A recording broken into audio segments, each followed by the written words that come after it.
leave nonetheless. And you're peeling potato. Wait, they have an animation for that.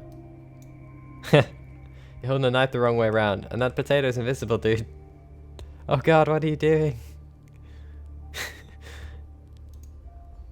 Oh wow, he looks a lot like he does on that. A man around 35 years old is standing in front of you. He's quickly peeling potatoes. His moody face covered in stubble is frozen in a thoughtful expression. You can see sadness in his eyes. As you approach him, he disengages from his thoughts and notices you. How many potatoes? None? Hi, can I ask you a few questions? The man eyes you indifferently and looks away. Well, hello. Go on then, maybe you'll kill my boredom. And how's life? I'm just living my life. I help men with everything. Right now I'm peeling potatoes for the moonshine. After that, Petrovich and I will start brewing. In general, it's not very interesting work, but it's easy and calm. And what about Petrovich? The man shrugs and puts away another potato and a knife. Petrovich is sort of our boss here. He's a nice, kind man. Before the war, he was a ranger in the local forest. I couldn't say anything bad about him even if I had the habit of bad-mouthing people. He's nearby, standing by the moonshine still. You can talk to him if you want. I see. And tell me about this place. There's not much to tell. We've renovated an abandoned hut and now brew moonshine here with the men. The business is going quite well. We're getting more clients and there's nothing to complain about. And what can you tell me about yourself? What's there to tell? My name is Sir Yoga. I work with the men, we brew moonshine, sometimes we taste test it too. After that, some developer need to sing songs, although in my mind the word howl describes it better. And how did you end up here? Petrovich invited me here. Before that I swept streets, and this alternative promised many more advantages, so I didn't have to think twice about his offer.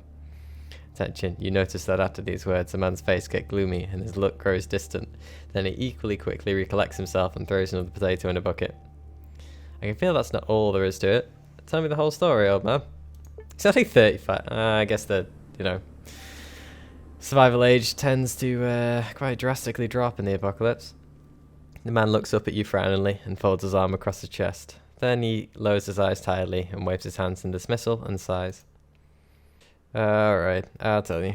After the war, I worked at the electro station in Krasnoye. I was a promising worker and was expecting to become a department boss. I was planning to marry a young woman. Everything was good. But the trouble, darn it, always sneaks up on you unexpectedly. One night I was walking down the street and noticed a dude dragging a woman. She was fighting and screaming. Without much consideration, I approached him and told him to let her go. The response was, of course, just cursing and bad breath of an alcoholic. This made me mad and I kicked the crap out of that moron. I broke his nose too.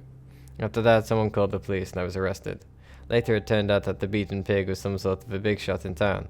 In court I was accused of causing grievous bodily harm. The girl I protected had been intimidated. She was a witness and not only didn't she say a word in my support, but she accused me of everything. As a result, I got 5 years in a penal colony. 5 years gone to the dog, and I'm told I was lucky. His hand immediately clenches into a fist, but then it equally quickly relaxes. When I got out, my ex-girlfriend had already got married, my flat had been confiscated by the Chamber of Commerce. At the power station they didn't want to hire an ex-convict even as a regular worker, nor did employers at other places. All that was left for me to do was sweep the streets for a mere pittance. The rest you know already. Yeah, I'm sorry to hear that, but you were a true hero. Because he kind of was. Right, only instead of laurels, this hero got a dump barrack, a constantly shrinking roommate, and a minus cough. Yeah, I got another question. Tell me some rumors. You know, we, who don't work too close to civilization, have as much of it as a billy goat has milk. No probs, man. I'll take that as a no, I don't have anything. Funny, considering the amount of traders they get up here, apparently. So it's just him and Petrovich, I guess.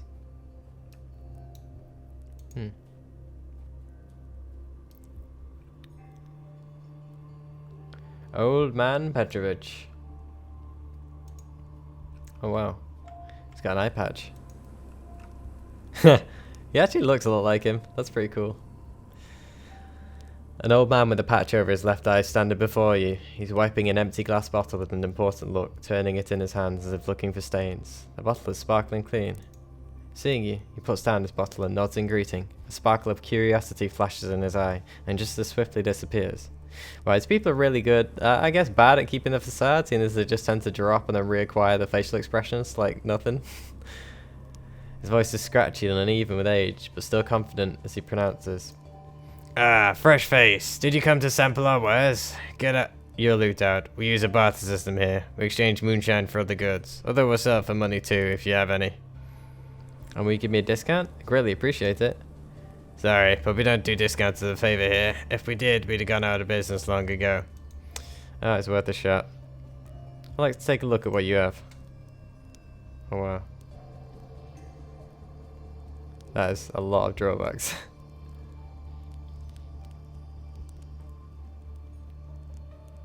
Only 39 rubles. It's not really enough to sell pretty much anything.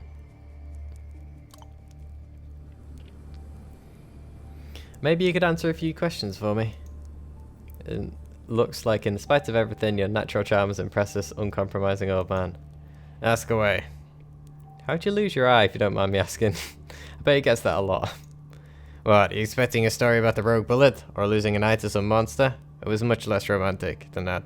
I poked it out myself shortly before the war broke out. I was chopping logs and not paying much attention, and ended up with a big splinter in my eye. It drained out almost immediately. Gross. And what were you busy with? I've been brewing moonshine since before the war. I was a ranger here, when it was trendy to go camping in these parts. Plus, people kept summer homes in the area. They'd send messages to me saying, Petrovich, be a good sport. Help us spice up our holiday. So I'd help them out. Why not? It was illegal, of course, but who's going to travel all the way out here to investigate? And if you're a ranger, that means you are the old resident, right? The man smiles contentedly. It would seem I am an old resident. I've so many stories about my time in the service. I remember there were these two poachers who I would chase away all the time, Semyon and Valery, serial offenders. Now, after the war, who would have thought? Me and Semyon had become friends. Everything changes. Jeep Moonshiner smirks as he carefully adjusts the patch on his left eye. He lives in Otradno, a village to the north of here. He's an old man now, even older than me. My health allows, and if I had the time, I visited him occasionally for a shot of chifir. I wish I could find Valerie too. I've heard he lives around here as well, but he's hiding away from people. It's a pity. Huh. Maybe if I meet him I could tell him hi for you. Oh, yes. If you do meet him, say hi. Tell him that Ranger Petrovich invites him for a visit. Except where do you think you'll find him? Semyon hasn't heard anything in ages. It was a traveller who told me about Valerie. Supposedly spotted an old poacher in some woods not far from here. Maybe if you have a stroll around the area. So possibly in the Roaring Woods then. I have a feeling I'm going to run into him. Yeah. And can I ask you something else? What can you tell me about this place? Yes, it's a lovely place, and it was nicer even before the war. I wish you'd seen it then. The western foothills were considered a nature reserve back then. Or part of them anyway. The other part was the hunting grounds, reserved for party officials. In the east and along the coast, the climate is subtropical, where here it's nice and moderate. Plenty of animals too, and pine trees so thick you'd need at least two people to get their arms around the trunk. Saddened by his memories, the old man sighs bitterly. But now the climate's changed because of the bums. This exact region wasn't bummed, but still. The forests are dying, the hills are turning into dunes, and each day there are fewer natural animals left. Even the number of those mutated freaks seems to be on the decline. Life is leaving this place, and we have no one to blame but ourselves, weak-willed, short-sighted humans.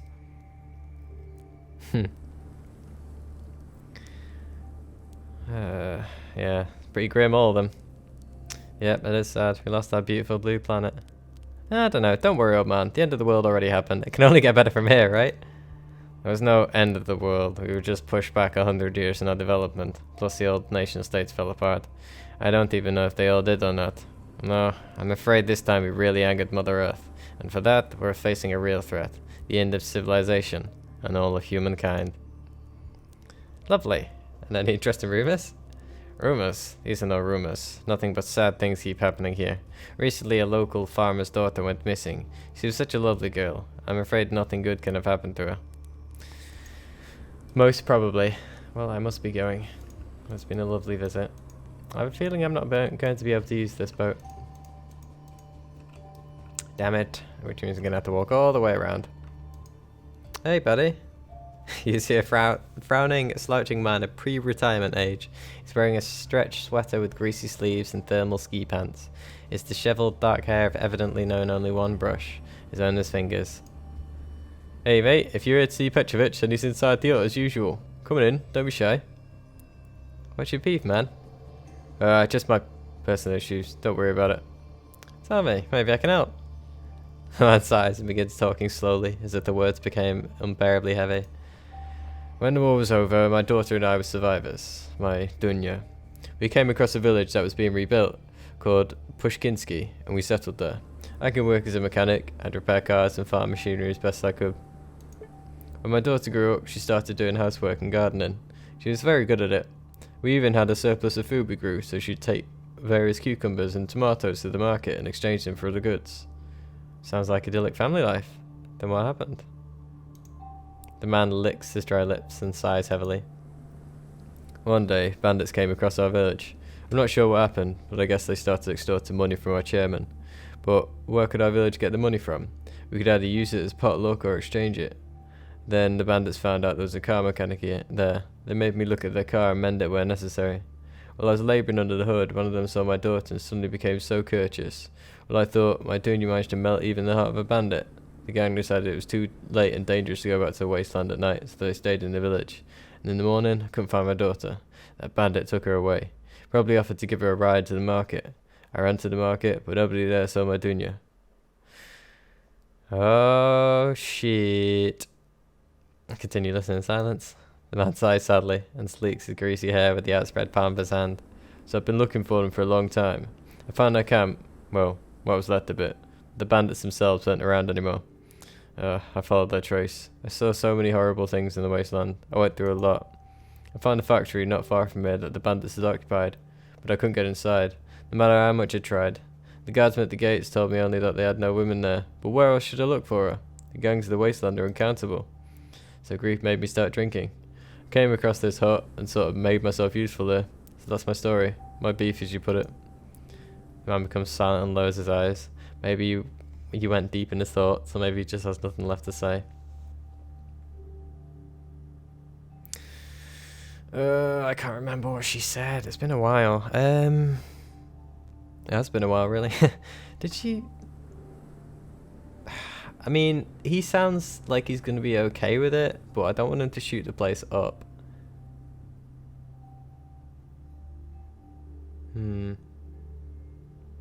At the risk of sounding materialistic, if I do find your daughter safe and sound by all means, what will I get for it? Not a rich man, but in that case I'll definitely scrape something up for you. If not money, then at least useful loot, I swear. Oh, so, there's no like, I'll tell you later. Well, I've got unexpected news for you. I met your daughter. Right, no sooner have I mentioned her than you've met her. Cut the crap. That is cool, the fact that you reacted to that. God, this game's planned so much shit. That's really cool. I'm serious, she lives at the factory, described Dunya to him. At first the man is listening to you with distrust, then with animated surprise, and finally with feverish excitement. When you're done, he throws his hands in the air and almost screams. Exactly. You just described Dunya to me. But how? Oh, I can't believe it. How is she? What happened to her? Oh, that's so harsh. She's safe and sound. She's missing you. As it turned out, she and the bandit really fell in love with each other, and now they live together. Yeah, wasn't she like, she felt bad about it, but at the same time she was like, well, they'd never accept me, if I remember correct. I can't really remember. The man looks at you bewildered. But fell in love? This can't be true. That's not how I raised her. You're making this up. Tell me now what really happened. Chill. The bandit turned out to be a decent fella, and your Dunya eloped with him because you'd never have approved of them being together. The man stomps his foot angrily as if getting ready to start arguing, but instead he only waves his hand dismissively. Well, if she really fell in love with him, and he's not really that bad, I wouldn't argue with it. I'd be all for it. Why run away like that, without a proper goodbye, or even leaving a note? Like disappearing off the face of the earth. He suddenly pursues his lips and starts rubbing his eyes that have gone red. In the tone of the man's voice, you begin to hear unusual notes of complaint. At least she could have come to see her old man. I'm not allowed to go visit them at the factory. Well, now that she knows where you are, she might come and see you. By the way. Oh, that's a bit harsh. Yeah, but... I don't want money. If he's got something interesting, you know? I'm like a A crow? I take shiny things regardless of value. What are you going to give me for this news? You're right, it gives me hope. Listen, I'm not a rich man. This is all I have. One moment. Man takes the sack off his back, and after rummaging in it, he procures 30 rubles in crumpled greasy notes, 2 tin cans, and a plastic bag with crumbly crackers, dry like the Karakum desert. Here you are. Well, this will definitely become in handy to a traveller. And now, I need some time to think. Maybe I'll find this place. Maybe I should come myself. Well, I better go. My inventory was updated. And my quest log as well. Have I actually just completed that, or do I need to go? Ah, it's time to tell her about it. Okay. Well, I don't think there's anyone else, and that is pretty much it for this place then. Oh, yeah, I almost forgot. Ugh. Right. Well, let's get this over with. Hello there. The esoteric woman you'd known for a while now is standing there, slouching and looking in the direction of the hapless moonshiners whilst mumbling a sad song. Varna Banana is a sad fruit. Nobody's her follower or friend. She wanted to save the world, to bring some joy to the kids, but all people want is to drink and drink. As she notices you, the woman flinches and quickly regains her usual energy. Oh, hello child. Tell me, did my words about the harm of alcohol rid you of alcohol slavery? Wait, was she singing to her people or just to herself then? And how then? Heh. Judging by your face and complexion, you're still a slave yourself. Varna Banana flinches. Suddenly she's no longer a tired, life-worn woman she seemed a moment ago, but a furious viper.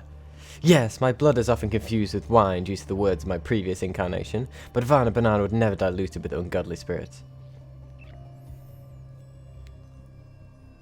The alcoholic when I'll say what? Sorry, I didn't mean to offend you. Devi Christou sniffs with dissatisfaction and places her fists akimbo on her hips. Don't worry, your petty slander didn't hurt me a bit, silly child. I'm above such things.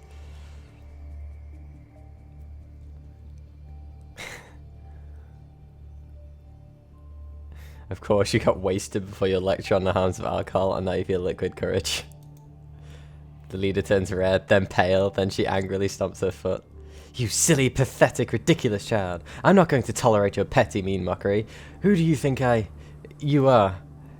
It seems as if steam is about to come out the ears of Devi Christie. Stupid brute, just like everyone here. Ugh, this is unbearable. That's it, we're done in this deplorable place. In fact, Wasteland dwellers are not ready for my cosmic wisdom. Our tour is over, and I'm going back to Krasnos Namonia. The cult leader puts on her head, turns her back to you, and starts walking away. A grim congregation is following her footsteps. So the tour is over. Then I can report to the mushroomer. You know, whilst that's probably what I actually want to do, I think I'm just gonna... Can I... Yeah, let's save. I think in that case, I'm going to quickly save and then reload and see what the other options are. As usual, I will only drink on holidays. Varna Banana smiles tiredly and wags a finger at you. Don't, child. As we say, the one who drinks on holidays organizes a holiday for the devil and his Anunnaki in hell. They drink the blood of babes and rejoice. They celebrate the death of the righteous man's morality. Maybe I want to please the devil. That doesn't sound right. You've got the word holiday twice in one sentence. Sounds great in Enochian, the language of angelic beings who are always by my side. Perhaps it seemed to you that my sermon attracted a small number of people? I wish you could see those invisible crowds that surround us now. Oh, that'd be great. No, I'm not reaching anyone. You know, it's just a bunch of invisible people, yes. I believe you, there was so much empty space during your sermon it would be enough to accommodate an invisible army. Oh, there she does it again. Unbearable child, I could order my angelic legions to attack you right this moment, to execute you like the Saint Adalbert. I'm not going to tolerate your petty mean mockery. Who do you think you are? And then, yes, it's just the way, so this is the end of the tour then. But I like this reality more, where I called her out on her bullshit. Right, and away we go. Wonder how they tolerated her. I mean, she's preaching against their livelihood at the end of the day. Well, whilst I'm on this side, and I will need to go round north the lake to get to the next location, or I can fight the wolves, I guess, after that. I think I'm going to go south and investigate the roaring forest real quick. That way I can get back to Dan, speak to the girl in the abandoned factory, and might be able to speak to the circus guys there to see what Bambula and that think after their horrifying experience. Yeah, let's. South I go.